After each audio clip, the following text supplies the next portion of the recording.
अरे न चांद के चाहत रहे न दौलत के फरमाइश रहे, न चांद के चाहत रहे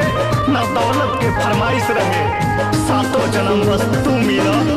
ये दिल के ख्वाहिश रहे, ये दिल के ख्वाहिश रहे। अपन ई प्यार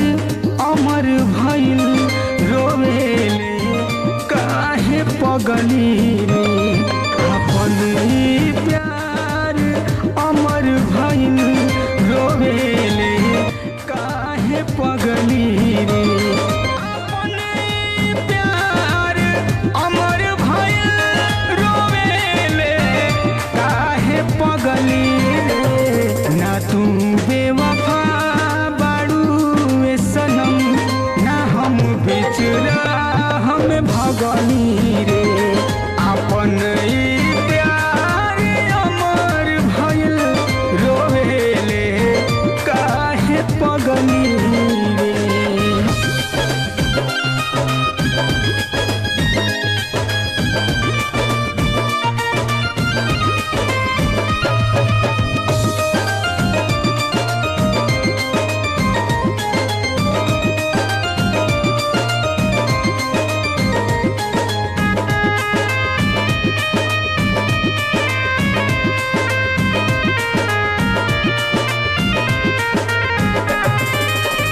घरवा के लोग तोहर कोइले बघात हो,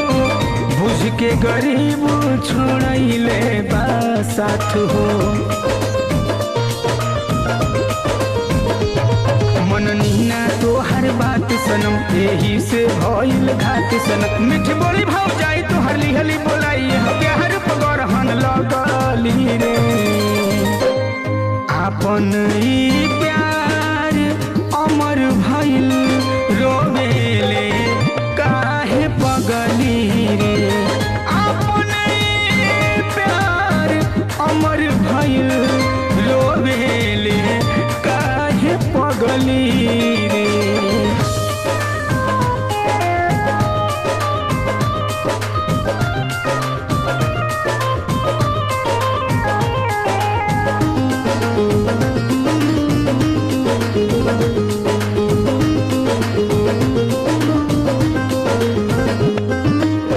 दुनिया का जानी दर्द दिलवा के हाल हो,